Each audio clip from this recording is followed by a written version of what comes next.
The disgusting things some of these street food vendors do will send chills to your spine.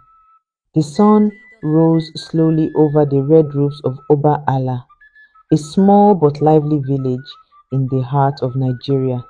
Every 5 days, the market came alive like a festival. Women carried baskets of yams on their heads. Men dragged goats by ropes. The smell of roasted plantain, pepper soup, and fresh palm wine floated through the air. But in the middle of all the noise, one food stall always drew the largest crowd. It belonged to Grace, a slim woman with sharp eyes and a quick smile. She sold hot rice, thick stew, fried fish, and soup that smelled so sweet it made strangers forget their own mother's cooking. People said, if you go to Oba Ala market and don't eat from Grace, you have wasted your trip. Her stall was never empty. Farmers, hunters, traders, even children lined up with their calabashes and enamel plates.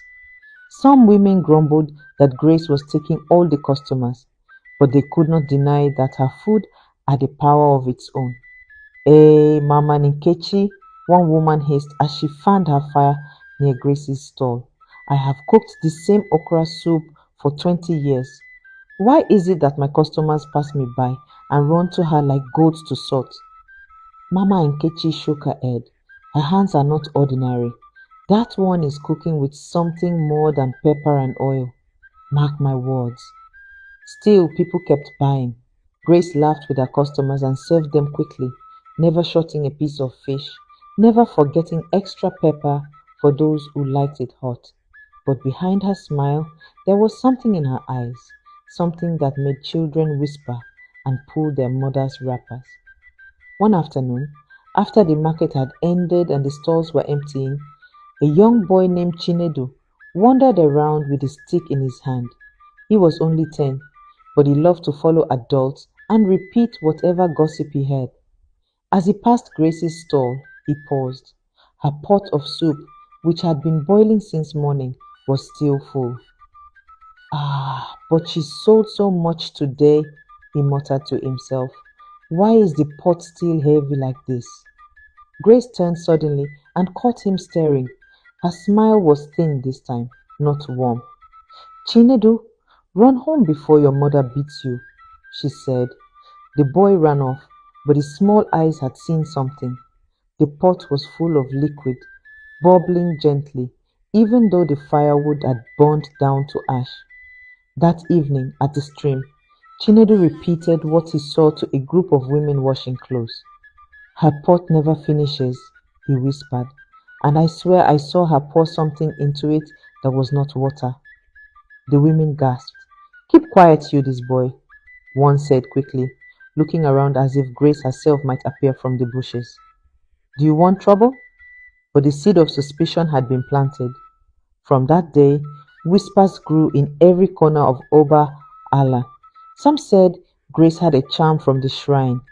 Others claimed she went into the forest at night to speak with spirits, and a few swore she cooked with something unclean, though none dared to say it out loud. Yet every market day, the line at Grace's stall grew longer. Her food tasted better than ever, and no one who ate it fell sick. In fact, some said they felt stronger afterward, as if the food carried a hidden strength. Old Papa Ez, the village palm wine tapper, once laughed and said, if she puts medicine in the food, then let her keep doing it. My bones feel younger after her soup. But not everyone was laughing. The elders of the village sat under the Iroko tree one evening and discussed in low voices. Something is not right, said Elder Okoro. No woman cooks like this without a secret. I have lived long enough to know that sweet food can hide bitter things. The others nodded, but none was brave enough to accuse Grace openly. She was respected. And besides, nobody wanted to be seen as an enemy of the woman who fed the whole market. Still, the questions remained. Why was her pot always full? Why did her food taste better than all others? And what exactly did Grace pour into her cooking when no one was watching? The answers would come soon enough. But when they did, the whole village of Oba Allah would never be the same again. The days passed, and the rumors about Grace continued to grow like dry grass catching fire. People lowered their voices whenever her name was mentioned, but their eyes always searched for her in the market. She carried herself with pride, her wrapper tied firmly around her slim waist, her head high as if she owned the ground she walked on. Her stall was always ready before sunrise. While other women still fetched water from the stream, Grace's fire was already burning, and a big black pot was bubbling. No one ever saw her fetch water in the morning. That, more than anything, made people whisper. One morning, Chinedu again followed his mother to the market. He had not forgotten the strange sight from the other week, and his young mind was restless. As his mother bargained for tomatoes, he slipped away and crouched behind a wooden stall near Grace's place. From there he watched her closely.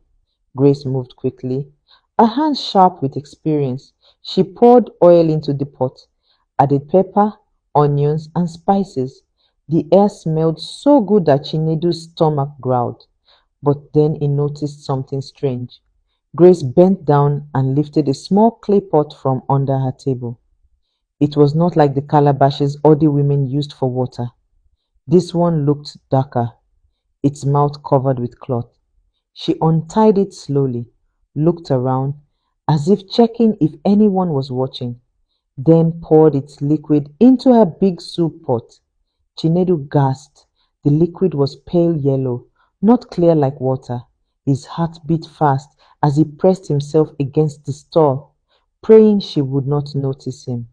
Grace stirred the pot, humming softly to herself.